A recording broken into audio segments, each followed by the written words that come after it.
Hello, and thanks for coming along to And We Have an Office Dog, the digital agency podcast where we talk to agency owner-directors and learn more about what makes them tick. From the things that make them similar to the things they'd rather have known sooner, where they've had success and where they've learned some hard lessons. All will be revealed with your host, Chris Simmons, the agency coach, and he'll be talking to a different awesome agency person in each episode, asking them 4 questions and seeing where the conversation takes us over the next 25 minutes. Okay, so let us begin. Over to you, Chris. Thanks, voiceover guy. I'm really pleased to have on season 2 of the podcast, #1 Apple podcast ranked, TEDx speaking, Liverpool Comedy Festival winner, and importantly, agency founder, Darren Jamieson. How are you doing? I think I need a few more titles in there, to be honest with you. It's starting to sound like a WWE entrance, but I'm very well, thank you. How are you?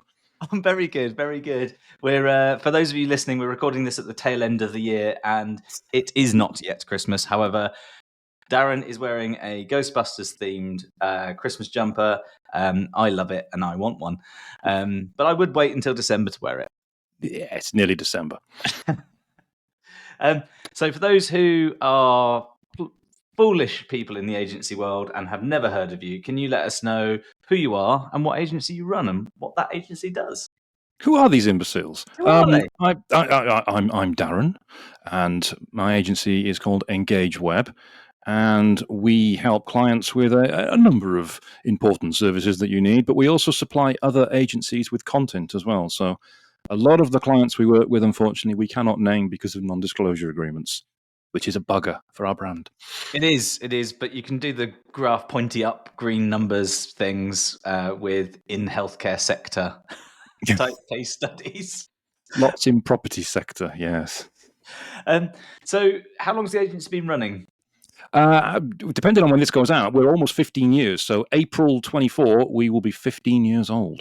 So you will almost be 15 years old when this goes out. Happy almost 15th birthday, I believe. Thank you. I believe we deserve a 15-year-old beer for that, I think. Definitely. So working with some agencies, but running an agency and Yes. content being a big thing, I'm sure that will come up in a little while. What do you think's been some of the major developments in your own agency over the last year? Over the last year, well, I think the biggest thing that we've had to contend with is AI, obviously. You'd be a fool not to mention that, because we write a lot. All of our content written is human written. We do not use AI for our content, for our clients or for other agencies. But we use a lot of freelance writers. We've got writers in the UK, Canada, Australia, and the United States, because we've got clients in those countries. And we use a lot of, what's the phrase, surreptitious websites to recruit writers that are not associated with our brand, and our competitors don't know what they are, but they're out there. And we found that when ChatGPT came in, our applications for writers went up probably 500%. Oh, wow. Everybody thought, oh, hello, I can write content now, and I'm going to get paid for it. And these guys are going to pay me per piece of content, and all I got to do is copy and paste from ChatGPT. So we've had to get really hot on spotting AI content. But because we give everybody the same trial article, we can see the trials coming through and how it's been using AI. And now people are trying to pull a fast one. So you give everyone the same brief, and if it comes back looking like a lot of the others, then you know it's a robot or was a robot. We use software to detect AI because it can detect whether it's written in a passive tone and various other aspects to it as well. But when we're seeing them all side by side, we can see that ChatGPT, for example, uses a very similar structure and a same style for the conclusion. So when you're looking at 3 or 4 in a row, it's very obvious which ones have been ChatGPT. Yeah. Anyone can spot it. And I've noticed this in article creation. It almost always, every article I've ever seen created says, "in the something world of," or in this something age, and I'm like, come on, yeah, just try a bit harder, please. real chestnuts. I mean, we've been writing content and creating content, before Engage Web, because we worked with other agencies before as well. And I was worked with an agency in Manchester, and they would outsource to writers from India, for example, and they would use a lot of chestnuts. So it would be, in the world of accounting, or if you're looking for an accounting solution, you've come to the right place. It was always you've come to the right place. And it's these chestnuts that come up again and again and again. And ChatGPT tends to do that. So it is easy to spot if you've read enough of it. If you don't read it very often and you just try and slap this content straight into your website, then you're not going to notice, but other people will. Yeah. And Google will, is kind of important. So human people doing human things and writing content as humans, totally understand the value from that, in that it won't break the internet from an AI gating point of view. Have you had any should we say difficult conversations with clients around either the use or not thereof of AI content on your side, or essentially to prove the value of the price point because humans are writing it? I've had a conversation with a few agencies where they've struggled at times to say, we are not using AI, but the price is still the same, or we are using AI and the price is the same, things like that. Where are you sitting with that? We review our prices annually for content because obviously we've got to pay our writers and we've got to make a margin on it, and standard of living is changing, and they need to earn accordingly. But in terms of convincing it to clients, we've not really had that problem. We do run a lot of workshops and training events where people come in and they want to be doing it for themselves, and everybody at some point has the bright idea that, I could just get ChatGPT to do all of this for me and generate 2,000 pages of content in the space of 5 minutes and paste it all onto the website. And then we have to go through the whole exercise of explaining to them why that's a bad idea. But in terms of existing clients, either other agencies or digital marketing SEO clients that we work with, nobody has come to us and said, why can't we do this? Is it cheaper if we do this? Will it be quicker and better if we do this? Because they tend to know the value of it. We've worked with people long enough. They know the value of what we do, and they don't have these bright ideas that could damage their website. It's always new people, new businesses that have discovered it for the first time and think, I found a shortcut. No, let me pull you back a little bit. You haven't. So are there any areas in which you are leveraging AI beyond content? Yes, actually. Funnily enough, yes. The main reason we're using AI at the moment is for client call recording and transcript. So what's your tool of choice there? What were we using? We were using Otter, but we didn't like Otter. I don't personally do it. It's one of our sales guys do it. He's found something different. So apologies, I can't give you the really cool tool on this, but it's not Otter. You were going to say Firefly's AI, because that is absolutely epic when it comes to sales calls and things like that. I don't think it's Firefly. That's not. I know that I can't think what it is, but it's not Otter and it's not Firefly. But in terms of what we'd have to do is you do the call, you'd record it, he'd go back through the notes and write up the proposal. But that's all generated now. So all of the notes are generated on the fly by AI because it reads the content, and that has saved a lot of time. That is useful, but obviously that then doesn't go onto the internet. That doesn't go onto a client's website. That's for internal use. And that's the kind of things that agencies are going to have to start adapting to. There's one of our partners at OMG runs an AI leveraging tool called Kaizen, and what they do is they I'm going to get some of this wrong. It listens to calls in the way that the one you mentioned does. It has access to emails that get sent backwards and forwards, and it essentially assesses the temperature of a client relationship and suggests ways and means that you can keep that client either happy or this client might be thinking of leaving because the sentiment of the conversation and the emails have changed and stuff like that. And that, I think, from a client services point of view, is a bloody good opportunity for agencies. The leveraging of tools for stuff like that from a sales point of view, there's stuff in sales calls that and salespeople know that in the discovery mesh of conversation, there's things that you miss that might be a little nugget that just gets it over the line, and that's where some of these things can really come in. That sounds awesome. Have a look on the OMG software resources page. There's a link to join their beta. I think the beta is it's either free or much cheaper than than the final product. It is very good. The other part, aside from I know in digital marketing and digital agency world, AI has been huge, a change and evolution over the last year or so. What other trends have you seen that aren't like all underpinned by a robot that are kind of emerging in this industry? That aren't underpinned by a robot. Yeah, everyone talks about AI, and yes, it's big. Yes, there's a different type of search results in the coming through, and AI generated content, AI generated ads, etc., and so on. But there's an awful lot of other things I think that are happening in this industry at the minute, especially when it comes to acquisition, retention of clients. There's a cost crisis, should we say, in terms of the end result of the work that we do and the clients needing to assess their own costs and things. What are you seeing sort of as an overall agency business trend at the minute? Well, what we've been doing a lot of lately is, for example, we build a lot of websites, and we haven't built a website for several years now where the client has paid for the website up front, which is the typical way of doing it. We're doing everything on pay monthly because it fits in with cash flow. We initially brought that in because we thought it would be good for new startup businesses because they don't have the capital to invest. But we found it works for very established businesses as well. And it works out because it obviously gives us a monthly retainer on the client. And we've managed to build up well over 100 clients on that now on a monthly retainer for a website. The downside with that is when you win a new client, as an agency winning a new client, it's usually brilliant, fantastic, we've got a great new client. Whereas when we're doing it like this, it's, we've got a new client. That doesn't give us any windfall whatsoever. Nope. That's an absolute shed load of work we've got to do, and we get a pittance every month for it. It just adds to the flow.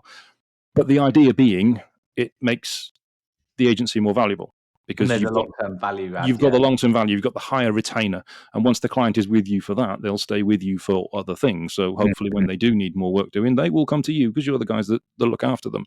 And because we're also doing a lot of agency acquisition at the moment, we bought 2 in the last 3 months. We're looking at buying more now. So we'd like to buy another 3 or 4 next year if we can, in 2024.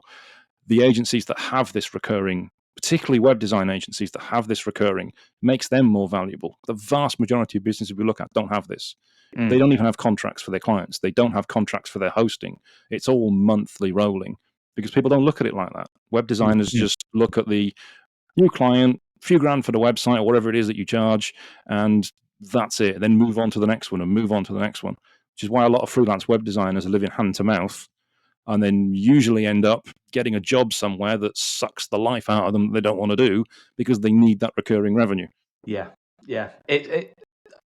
The ability to look far into the future as an agency leader is something which, I say far into the future, farther into the future than you normally would do, is a very, I would argue, quite a learned thing. When you first started the agency, you probably were looking 3 or 5 months into the future at best.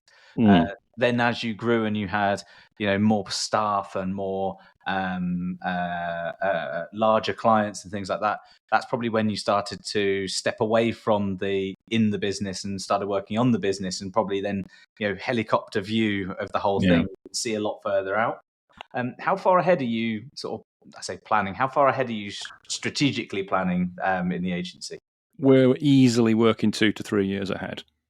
Easily 2 to 3 years ahead. So, for example, one thing that we're doing, this is getting into deep level stuff now, and I'm sure a lot of agency owners will realize this. When you're an agency owner or any kind of business owner, there are certain things that you spend money on through the business that aren't necessarily through the business. HMRC is not listening to this. It's all legal. For example, mobile phones, for example, or you might buy an iPad, or you might buy a new MacBook or something that, let's be honest, it's for you, but it goes through the business. And that reduces the profitability of the business, but you're not paying tax on the money that you would pay yourself either by dividend or by salary, and then pay for this product. So it works out cheaper. You're saving yourself money. But when you're looking at a long-term view on it, and you think, right, we need to make this agency more profitable. We need to make the agencies that we're buying more profitable. So when they come together as a group, there's much more profitability. That makes them more valuable for a potential investor or acquisition or sale for us. So we are now looking at 2 to 3 years ahead and reducing what we're spending within the business so that we are making the agency more profitable. For example, real basic, I went to Costco the other day and I bought some huge packs of Pepsi Max, the big crates of Pepsi Max, on my own card with my own money, because normally it would have been through Engage Web. Yeah. Because, it's we stock it in the fridge, but we also have one for home. But it was all done through my own card because we are reducing the expenses. It seemed absolutely alien for me to do that. Why am I buying stuff on my own card when I own a business? But that is what I did. Very small things, but those are changes that we make. And the further ahead you look, the better resilience you have when things don't go to plan as well. And there's quite a lot of stuff in agency world that can come and slap you around the face without any real notice. The further ahead you plan, the more known and knowns there are that will come and slap you in the face, but they're coming. Yes. How do you feel like, from a professional point of view, that you've kind of evolved over the course of the last year with the agency? Like, what's changed around you sort of professionally? Aside from buying your Pepsi Max yourself, which I'm not keen on. I hated doing it. It felt dirty. I've had to let go a lot more. The important thing, I think, is because we've just recruited again now. So we've recruited for somebody to come into the SEO department, and it's when you let go as an owner and you let other people run those departments that you were personally in charge of before and you've been doing the do for many years, there's a balance between letting them do it and stepping back too far and not knowing what they're doing. So when you have to, say, replace somebody, or someone else comes in and you have to see what's been done and then review what's been done and show somebody new what's been done, you're like, is this the way it's been going on? Why isn't everything being logged? How is it not being done that way? Why is that stopped happening? There's this disconnect, and you don't want to micromanage people. You don't want to get in there and look at everything and get involved yourself, because you need to take as you say, the helicopter view of it. But you also need to make sure that everything is being done the way you're doing. There's that fine balance that I think I'm still learning. It's even 15 years on, I'm still learning. I think the second you stop learning in an agency, you're not doing it anymore. It's just winding itself down. Somehow it's going to be liquidating itself somewhere along the lines. There's every day you should be learning something, and almost always you learn something hopefully because you've let go of the right thing to let someone else do it. And I think that's where real resilience around operational procedures and things like that can help. The ability to look at something and from a leadership and management point of view, you can focus on the leading, they can focus on the managing, and if you've done the leading bit right, you can give and receive the right level of feedback in a good way. It's I don't know about you, but I think whilst there's an element of pain sort of stepping away and letting someone else kind of take control of something which you love being just so, there is an element of satisfaction sometimes seeing those people like grow and develop in their careers over many years to come, because you've given them the opportunity to do. No, that's true. And to be honest, when I think back that when I worked in Manchester for a company called Just Search, there were lots of us there at the same time, and many of them have gone on to run agencies themselves or do fantastic things. Like Sam Rutley, for example, was one of the SEO guys at Just Search. He's now the MD at Push On. So you're seeing these guys go on and do so well when we were all just together in a sort of a pool of SEO nerds, just talking nerdy stuff. It's brilliant to see how much talent was actually there, because you're not aware of it at the time. Yeah, absolutely. What do you think if we speak in a year's time, apart from talking about your almost 16th birthday, what are we going to talk about in terms of like the core focus that you've worked on over the last year and has hopefully been achieved?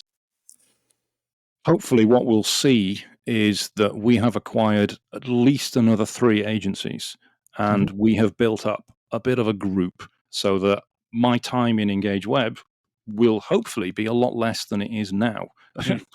Hopefully. And it will be split between other businesses. possibly all over the UK. Who knows? Maybe internationally. Probably not internationally, because that would be a pain in the arse, as nice as that would be. But yeah, that is the plan. Mm-hmm. So we've got a meeting, for example, I can say this, a meeting down south in Luton, which is happening today. We don't know if anything's going to come of that, but maybe it will, maybe it won't. But that is what we're doing. We are looking to expand. We're looking to buy other agencies. We're looking to take them on as their own brands, not to dissolve the brands or anything and run them separately. And also associated industry, so not just digital marketing agency, something that could be relevant to us as an add-on perhaps, so maybe a podcasting agency, maybe a PR company, that kind of thing that would work together as a group. That's awesome. Hopefully, in a year's time, we can celebrate all of or most of that being the case. And knowing you as I do, I know that you're not going to sit there and wait for it to come to you. So, first of all, thanks so much for coming on the podcast a second time. And no problem. This is your obvious and very clear invite to next year. Thank you very much, and I would like to accept. Thanks so much for coming onto the podcast today. It's been great to talk to you again. Thank you very much. I've loved it again. Thank you.